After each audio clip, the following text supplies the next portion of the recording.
ગ્રામસભામાં ઐતિહાસિક સંકલ્પ તલાટી કમ મંત્રીએ ગ્રામજનોને બાળલગ્ન સંપૂર્ણપણે અટકાવવાની પ્રતિજ્ઞા લેવડાવી। દાહોદ જિલ્લાના ગરબાડા તાલુકા હેઠળ આવતા આભલોડ ગામ ખાતે આયોજિત ગ્રામસભામાં એક મહત્વપૂર્ણ સામાજિક પહેલ કરવામાં આવી છે। ગામના તલાટી કમ મંત્રી શ્રી દ્વારા હાજર રહેલા તમામ ગ્રામજનોને બાળલગ્ન જેવી સામાજિક કુપ્રથાને જળમૂળથી નાબૂદ કરવા માટેના સામૂહિક સંકલ્પ લેવડાવવામાં આવ્યા હતા।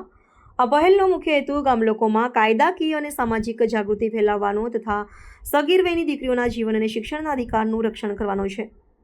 ગ્રામસભાના સંકલ્પ કાર્યક્રમ દરમિયાન તલાટી મંત્રીશ્રીએ બાળલગ્નના ગંભીર કાયદાકીય પરિણામો અને સામાજિક તેમજ શારીરિક દુષ્પ્રભાવો વિશે વિસ્તારપૂર્વક માહિતી પૂરી પાડી હતી। તેમણે સ્પષ્ટ કર્યું હતું કે બાળલગ્ન માત્ર એક સામાજિક બધી નથી, પરંતુ તે કાયદાનો ભંગ પણ છે, જે છોકરીઓના શિક્ષણ, આરોગ્ય અને વિકાસમાં ગંભીર અવરોધ ઊભા કરે છે। આથી ગ્રામજનોએ તેમના કુટુંબ, પડોશ કે સમાજમાં ક્યાંય પણ બાળલગ્ન થવા ન દેવાય અને જો આવા કોઈ પ્રયાસ થાય તો તેની તાત્કાલિક સત્તાવાળાઓને જાણ કરવાની પ્રતિજ્ઞા લીધી હતી।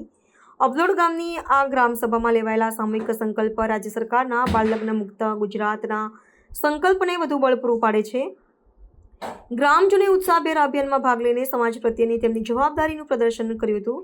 વહીવટીતંત્રના સહયોગથી સ્થાનિક સ્તરે કરવામાં આવેલી આ જાગૃતિની પહેલ અન્ય ગ્રામ પંચાયતો માટે પણ એક પ્રેરણારૂપ ઉદાહરણ પૂરું પાડે છે, જેથી ગ્રામીણ વિસ્તારોમાં સામૂહિક જાગૃતિ થકી સામાજિક પરિવર્તન લાવી શકાય। આપણે સીધું જ પોલીસ સ્ટેશન અથવા તો સમાજ સુરક્ષાની કચેરીએ જાણ કરવાની છે।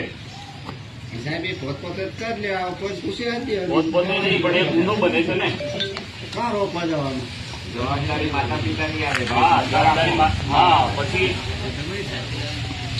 હવે સંકલ્પ લેવાનો છે આ જ બાબતે। હું સંકલ્પ વાંચી સંભળાવું છું બધાને। આપણા ગામના તમામ બાળકોને શાળામાં પ્રવેશ અને હાજરી સુનિશ્ચિત કરીશું। કોઈ પણ બાળક ચાલુ અભ્યાસે શાળા છોડી ન જાય તે માટે કાળજી રાખવાની છે।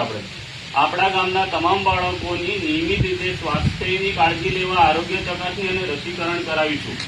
આપણા ગામના બાળકો આંગણવાડી તેમજ મધ્યાહન ભોજન યોજનાનો લાભ મેળવે તે સુનિશ્ચિત કરવું। આપણા ગામના બાળકોને કોઈપણ પ્રકારની હિંસા, શોષણ તેમજ ભેદભાવથી સુરક્ષિત કરીશું।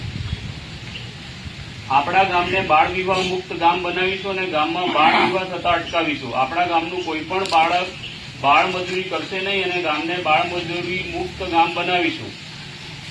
આપણા ગામમાં નિયમિત બાળ પંચાયત યોજી બાળકોના મુદ્દાઓની પ્રાથમિકતા આપીશું।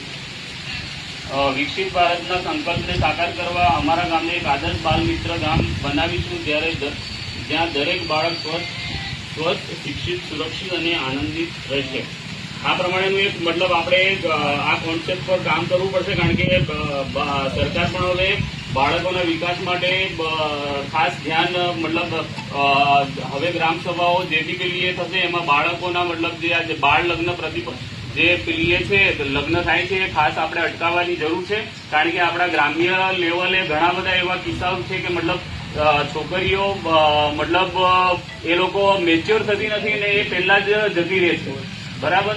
એટલે એ આપણા ગામની બી આપણા આગેવાન તરીકે બી ફરજ છે, મા બાપની પણ ફરજ છે કે આપણે આ અટકાવીએ, બરાબર। બોલો।